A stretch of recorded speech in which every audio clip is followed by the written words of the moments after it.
Right, now we go to 8.2. That's right. Private plan change request, 45 Brigham Creek Road. I think we're going to take it as read, unless there's anything that anyone wants to say. Sorry, we've left you till almost Shortland Street time. So, are there any questions from this on this one? Yep. Member Blair. Not so much a question, but just noting my people of Te Tau, Ngāti Whātua ki Kaupara have been absent in this process, and that has been our fault, not anything to do with the landowner or the developer, but yeah, in time, my Ngāti Whātua ki Kaupara, Te Tau people would be looking to engage in that area, again, along with our relations from Te Kaura Wāmaki. Kia ora. No questions? Oh, sorry, Councillor Watson. Councillor Watson. Yeah, well, if you read this, there is a bit of a balancing act that's going on here, which is kind of repeated throughout the report along the lines of while infrastructure constraints are now sequence timing and inconsistency with the structure plan provide a basis for rejecting the request. The scale of the private plan change is relatively small, and there are interim solutions and infrastructure solutions that may be capable.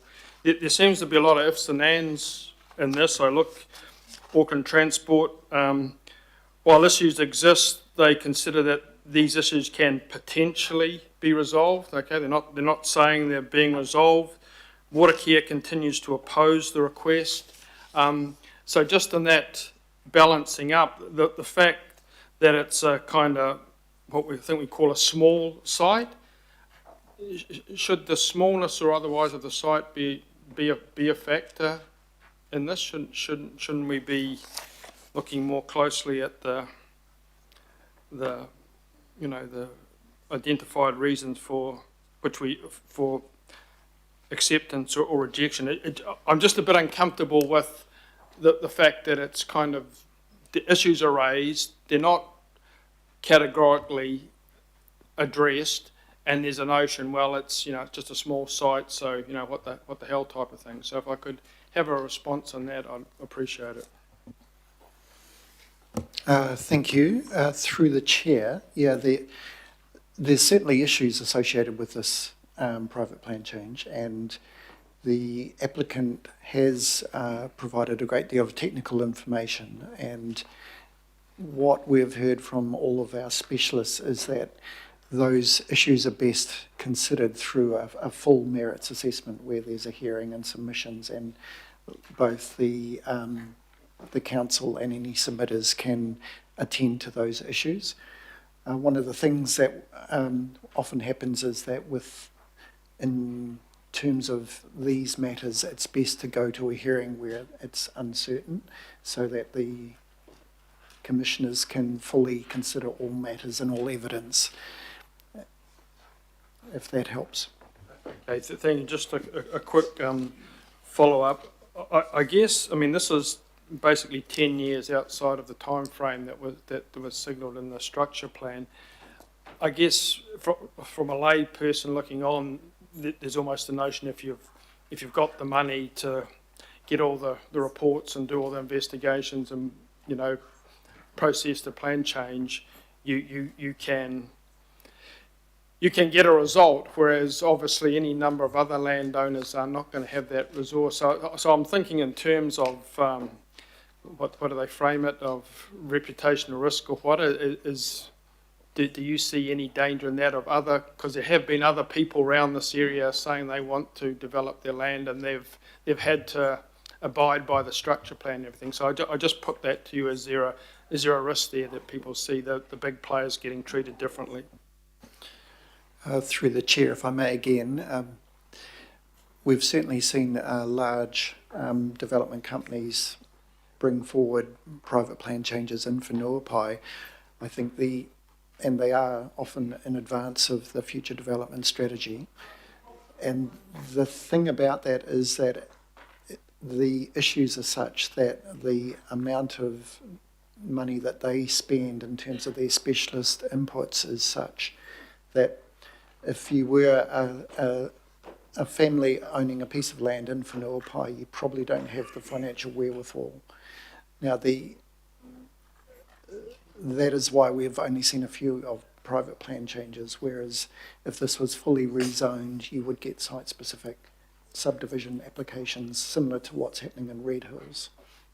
And so it's not that there's a imbalance towards those who are financially capable, it's that it is in advance of the future development strategy, and the specialist work involved is extensive because it is greenfields land. Does that help? Yes. Thank you. And sorry I didn't get it to you earlier.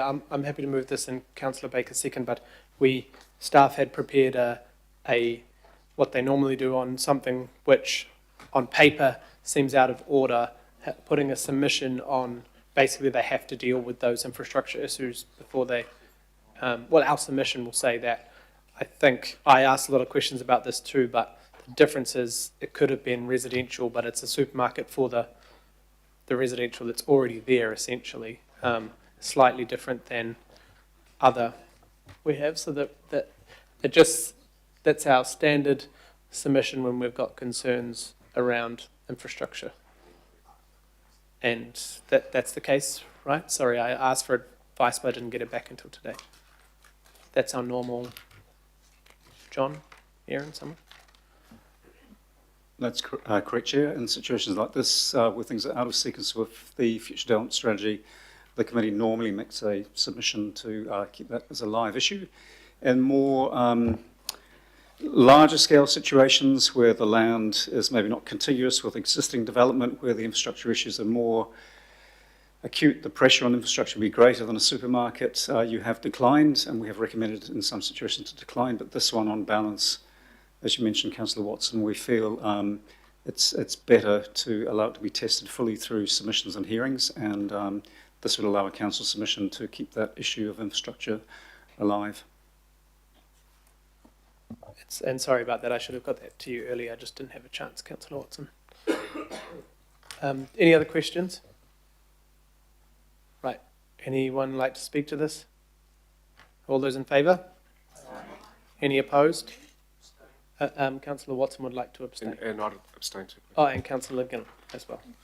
Right, the next ones are make operatives. I won't assume we're fine. 8.3 though, Councillor Alf would like, and he said that he won't speak long, but just a brief comment if he still wants to, as this is the final, it's just a general make operative, but it is the final piece of the unitary plan.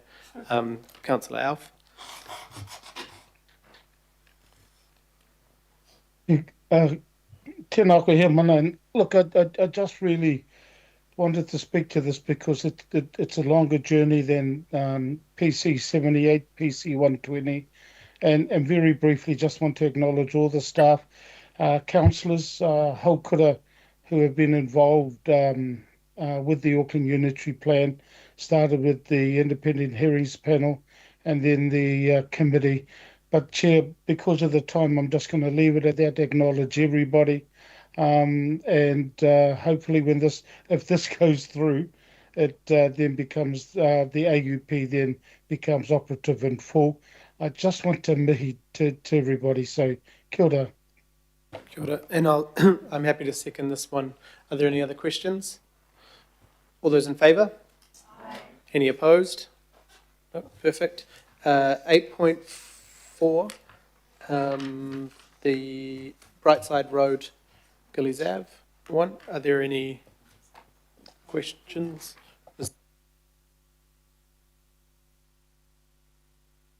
Sorry, you would like to move. Sorry, Councillor Fletcher. Oh, no. Okay, sorry. I got that confused. I'll move. Anyone like to second? Councillor Foley, any questions? Any comments? All those in favour? Cool. On to the next. Councillor Gillum would like to abstain on that one. 8.5, Pilkington Road. I'm happy to move. Councillor Short, happy to second. Are there any questions? Comments? Councillor Bartley would like to comment. I'm just going to record my vote against. I think they're doing the bare minimum in an area that is already well intensified. I haven't been able to see what they're doing in terms of traffic mitigation, and they're going to bring more trucks, more cars onto streets that are already clogged. People are already parking on the berms. There's flooding in the nearby streets. And it doesn't seem to me like they've addressed the issue around noise and these new residential properties that are on a railway or near a railway line in terms of that vibration alert layer. So, yeah, no, I'm going to go against. Thank you. Did you want to comment on that, staff? I know there's a brief bit of information on the rail. And sorry, we've left you till so late. Hi, Michelle Perwick here. I was the original reporting planner. Just to say that the noise experts were all of the opinion that a vibration alert layer was not required. The development of the residential development, which is the most likely outcome, the buildings are subject to a restricted discretionary activity for any new buildings. And the flooding and land use has all been taken into account as part of the stormwater and future plans. And that's where we arrived at with the applicants and the various submitters, including Watercare. And do you just want to speak to the Environment Court outcome on the, I think it was the appeal? Yes, so it never went to the Environment Court. It was settled through mediation, and a consent order was agreed by all parties. The vibration layer did not go in, but 100-metre setback in terms of noise standards was agreed, and that was up from 60 that came through at the time of the Commissioner's decision, and also a building setback of 5 metres as a restricted discretionary activity was also approved to provide an additional buffer between the railway and any development that happens for residential purposes. Kia ora, thank you. So I think that was all the questions and comments, and yeah, just obviously Councillor Bartley would like her vote against, but I understand the process has been as thorough as possible as these things go through mediation. But thank you for the work on this. All those in favour? Councillor Gillan would like to abstain, and Councillor Bartley would like to oppose. Any other opposition? Right. On to, thank you, on to, is it 8.6 now? Pukakoi. Councillor Baker, would you like to move? I'm happy to second. Are there any questions on this? It's another make operative, so the end of a process. We don't have much choice apart from approving. Anyone like to speak to this one? No? All those in favour? Thank you, and thanks for staying on, Katrina. Sorry, there were no questions. Councillor Gillan would like to abstain. Status, update, action on decisions. Sorry, I didn't read that correct, but would anyone like to move? Yeah. Councillor Foley and Councillor Baker. Any questions, comments? All those in favour? Any opposed? Perfect. The forward work program, I'll move. Oh, sorry, Councillor Henderson would like a question, and I think Councillor Burns seconded, maybe. Councillor Henderson. Yeah, just a really quick question. I noticed the aquatics program business case listed as coming in June, so just wondering, is that coming in July? That was specifically my fault because I looked at what today was looking like and it will be coming to July. So Makes sense. It was one yeah. thing that could wait. Everything else had to be done today. So We've waited a long time for a pool in Northwest. We can wait another month. It's yeah, okay. sorry about that, team, but I didn't want to be here till Thanks, Chair. probably 8 or 9. So, kia ora. So all those in favour? Any opposed? No. Summary of information. Sorry, 8.9. I'll move. Councillor Patterson-Hamlin really wants to second that one. All those in favour? Right, we have a procedural motion that goes into confidential. We have one issue of confidential that we have to do today. We can't push it on, so we will. Did someone second that? I can't even remember. Councillor Henderson has seconded that. All those in favour? Any opposed? Cool. We're going into confidential.